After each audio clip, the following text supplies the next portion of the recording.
was just 4 when I first came to Blackpool. A cheap weekend with old family at Mrs. Scowcroft's digs. £3 all in, use of cruet included. It were a nice enough hotel. Bit small though, all we could eat was shortbread and condensed milk. I remember Reg Dixon appearing up from the depths of the Tower Ballroom on his mighty Wurlitzer. Frightened the froth off me pop. Ha, but I fell in love with Blackpool at first sight. It's quite unashamed of what it is. It has no pretensions at all to being anything other than a very brash, very sort of naughty, rude resort that perhaps lives on the edge a little bit, and people just feel that in coming here it's that little bit racier than it is back at home.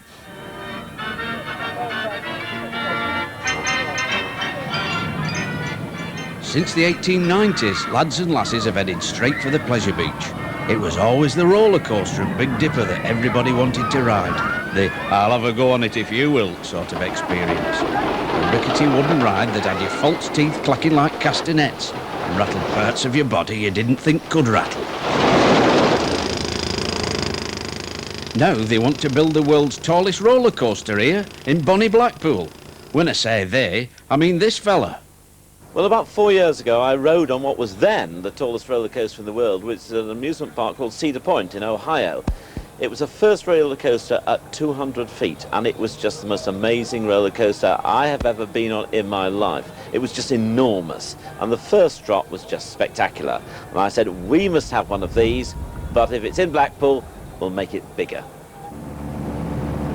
I hope he was good at Meccano, because he'll have to cram one of the most sophisticated steel structures ever witnessed in this country into the most confined amusement park in the world.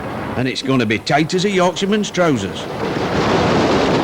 The length of the ride itself, measured on plan around the track, is just over 1.5 kilometres, about 1,570 metres, measured as a plan view. And because of the various slopes on the ride, the actual length of the track itself, measured on the route that the train will take, is obviously more than that, and there's about 1,665 metres of track on the ride.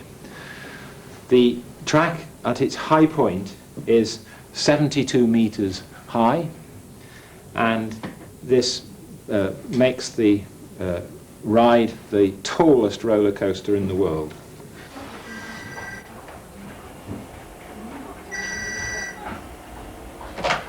Hello, Group Relations. Oh, hi. Can you do a few things for me, please? Date Park opened, in theory, is 1896. Creation of the company is 1910. And number of permanent staff is about 300. 1,000 seasonal, yeah. 700. What's the circulation? It's about 25,000.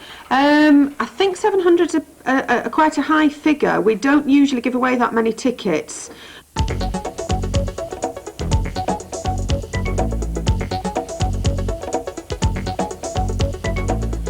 The start of Mr. T's "I Have a Dream" speech lies in a steel factory off the M61 near Bolton.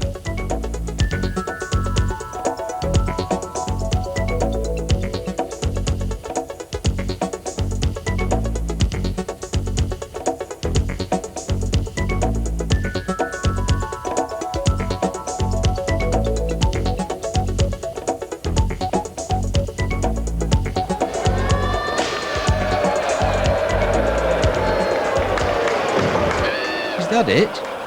I hope the ride's going to be longer than that. Well, the job is really at the high-tech end of structural steelwork. It's a complex job. We have a big involvement in computer-aided drafting, and that's a big part of the success of the project. Then we'll bring it into our factory here, and we'll carry out all the welding, cutting, burning, all of the actions which we need to fabricate the steelwork. Then it will be painted, transported to Blackpool and erected. There are, however, on this ride some special areas of steelwork because of the problems of the fact that this site is a very congested site. Here we cross over a public road and there is a bridge section. In this area here, this is a very important part of the park near to the Grand National Station, and it is unacceptable to bring so much steelwork as in the lattice sections down onto the ground here, and so a special structure with very high single columns has been designed here. There is a further entrance into the park here where a bridge section is provided, and within the lake itself there are zones where we have to cross over the log flume ride, and again some further specially designed sections of steelwork are provided for that purpose.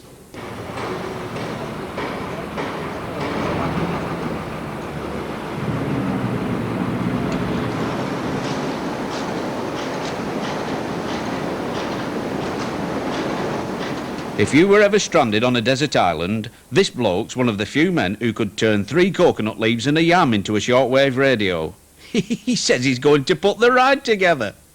Well, with it being such a unique project and so high, you've got the safety, which is paramount, of getting the blokes up and down the job.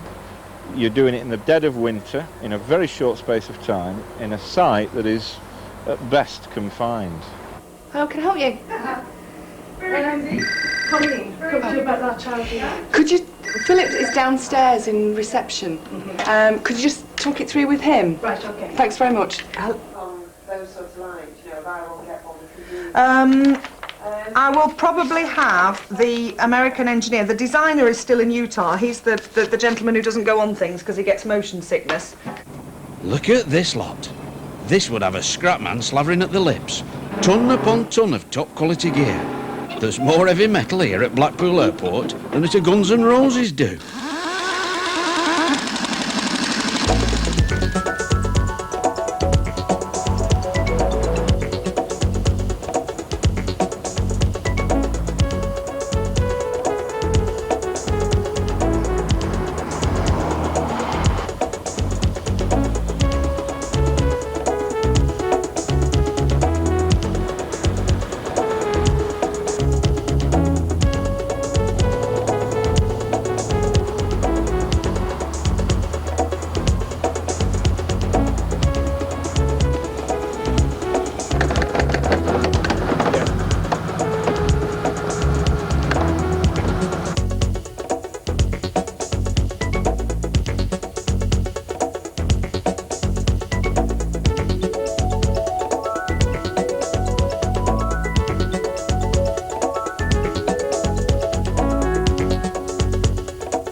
The final stage in the process is to produce a 3-dimensional model of the whole ride on this 3-dimensional computer drawing system, which allows us to produce perspective views of the whole ride and manipulate those views to make sure that the final ride itself meets the client's requirements.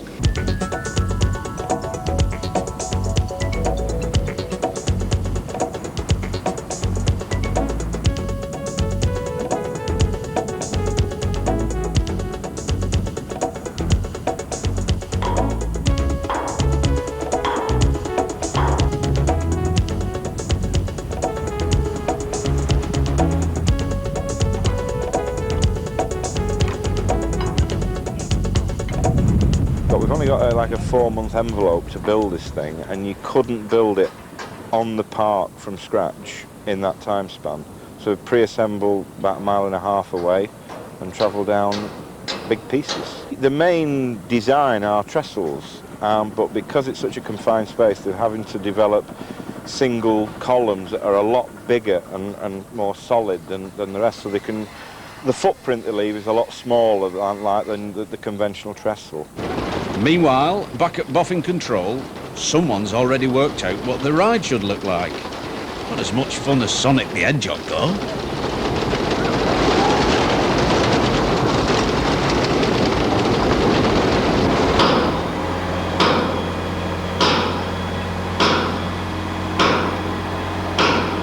But all this is going to need a lick of paint, and I'm not talking about 2 tins of emulsion. Again, the answer lies in Bolton. What is it about Bolton? A firm that supplies the odd gallon of matte for a certain you-know-who's you-know-what. Is that the Queen Mum waving? Well, the great thing about galvanising is it provides a layer of zinc all over the steel. Now, this is great in terms of long-term performance, But the bad thing is trying to find a paint system that will stick to it. And this is a real problem. And it's taken us 8 years of research and development with the galvanisers to actually develop materials which will stick to galvanising, which will be available in a range of colours.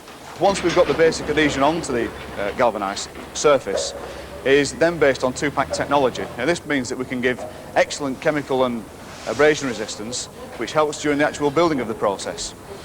Following on from that, it also means that the long-term durability, the gloss retention of the system, is far greater than an ordinary, say, an undercoat and gloss that we'd use at home. It's going to be at least 15 years before anybody needs to go back up on the ride to even think about painting it, and it'll probably last for much longer than that. In fact, it'll be, I should think you and I will both be dead and buried by the time it's ready for repainting. And apart from anything else, Lee's have got a machine like this. Is it R2-D2's big brother? Hello, it's Anne from Blackpool Pleasure Beach. Hi, I believe Brian Robinson spoke to somebody the other day with regards to accommodation for the American coaster enthusiasts. Right, can I actually reserve their accommodation? 27th, 28th and 29th of June.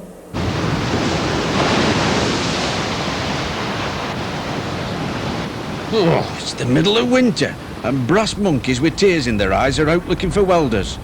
But work must go on. Well, the ferocious winds that we've had have precluded any high-level work, but we've managed to keep going on the relatively low-level stuff. However, the freak snow we got the other day really put a stop to everything. Everything was so slippy, it was treacherous up at height, anywhere in fact.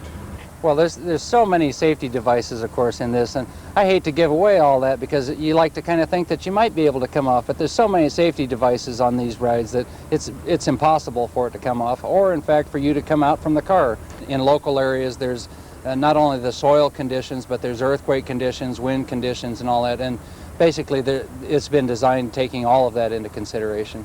So there's no problem with it. As we've stood on the top of it, you can feel the wind moving the ride, and in fact that's normal and that's expected. There's a small amount of vibration and movement, but that's all normal. You'll need more than a set of ladders to paint this lot. In fact, what you really need are abseilers. Smart Alec.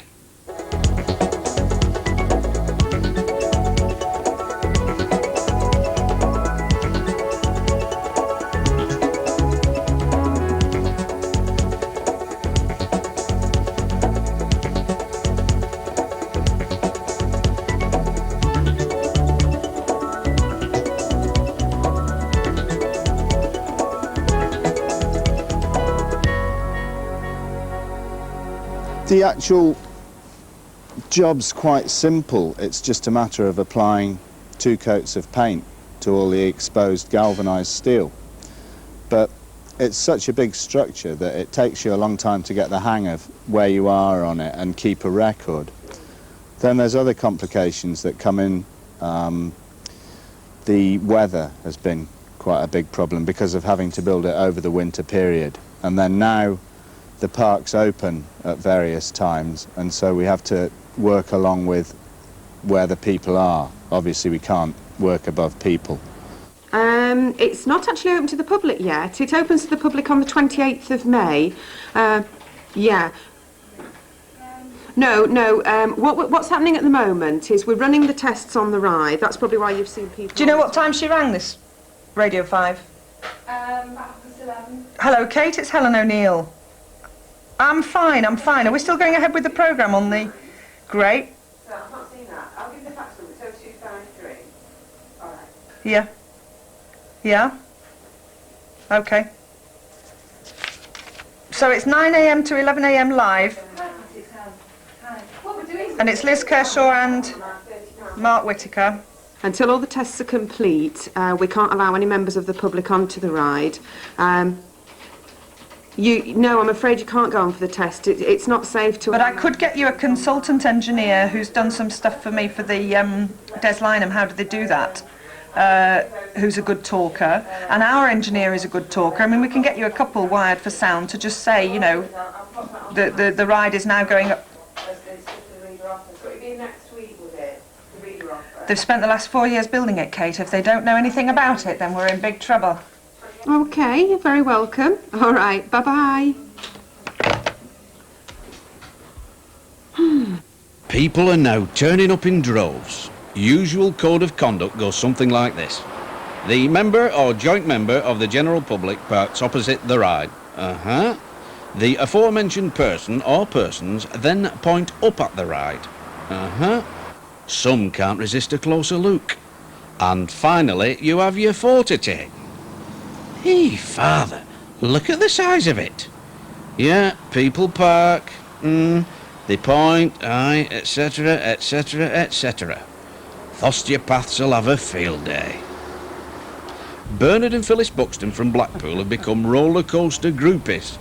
They turn up most days to see what's going on. Actually, they turn up every day. Well, I've practically seen nearly every boat going. Yeah, we've come, whatever the weather's been, we've come in our little red car, put the heater on, sat in the car, and then when it's got warm, got warmed up, and then get out and have a word with the workmen. We know all the workmen. It's been wonderful for us. Do you know, it's been life to us this winter, life, and I'm sorry it's coming to an end. I really am. Wonderful family, the Thompson family. I'm surprised, you know, that he's never been knighted for what he's done for this town and for the country. I shall be very disappointed if he doesn't get knighted for this ride. Well, I'm not the one to judge on that. You've got to be mad to build roller coasters, you know. I'm not sure it brings knighthoods. We're not breaking new ground. It's bigger and better than previous ones, but the safety principles are all well established. The dividing it up into blocks, the computer control of all the brakes, all that's well practiced and well established, and then will all be tested, of course, before we open to the public. Well, it's about human nature. It's about what we are and the fascination that we have with the challenges, the thrills, the fantasy, the reality, the risks to some extent, but at the back of our minds we also have this notion that it's a relatively safe risk if you can possibly do that. It's the anxiety and the thrill that you actually have to sort of appreciate. It's something about actually being afraid, feeling fear, but not being afraid, and taking it on board and actually achieving it. Time to introduce Blackpool Pleasure Beach's secret weapon. Mr T's mum, Mrs T. At 91, she's as lively as the new roller coaster promises to be. Heaven forbid. She even wants to be the first on it. So I'm taking great pleasure in this one. I only regret that I'm at the age I am and feel I shouldn't try it. You see, I might be tempted yet, you know, but probably after the opening.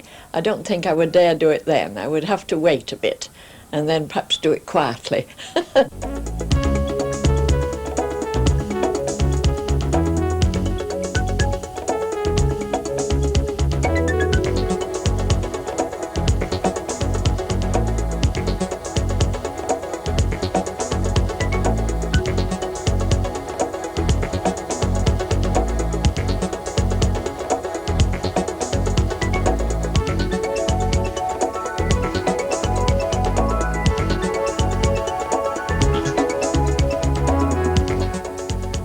Unlike ordinary cars, which have just got one wheel at the corner of each of the car bodies, the cars that make up the train here have got lots more wheels. And although it may not be obvious, there is a wheel on top of the running rail, there's another wheel underneath the running rail, which stops the train lifting up vertically, and then there's a wheel on the side of the rail. At each of the four corners there are these three sets of wheels, so that the train is guided completely down the roller coaster track and doesn't fall off either sideways or come off on the tops of the hills when it goes into negative G. If I'm not in the first car, I'd like to know why. We will wait and see. I might be sick of it by then. Going over the top the first time, sitting in the front seat, yes, absolutely, because it does scare the pants off you. I mean, that's the whole point about it.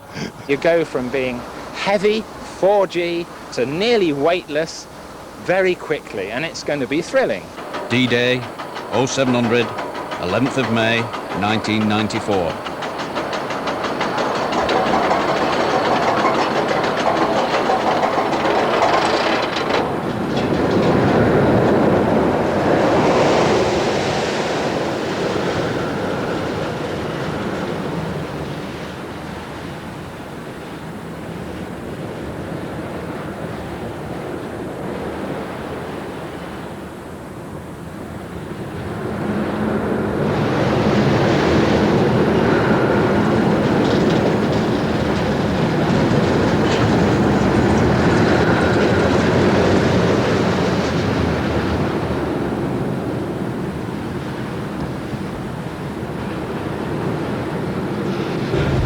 Yankee Doodle daredevil John Lane is the first human to ride the world's tallest roller coaster.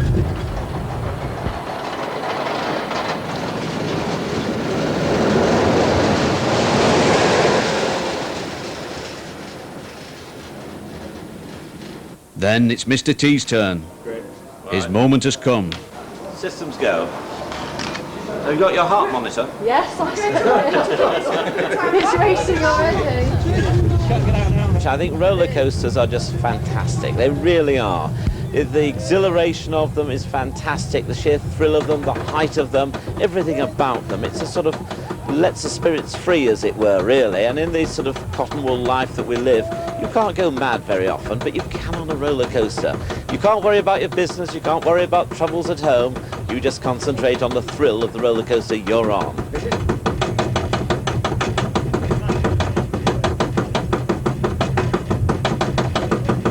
Set to go where seagulls dare. Rather you than me, Mr. T. Mother, I don't feel well. Put the kettle on, I'm coming home.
It is quite amazing. You just think it's the end of the world, actually. You feel like a lemming about to dive off a cliff, actually.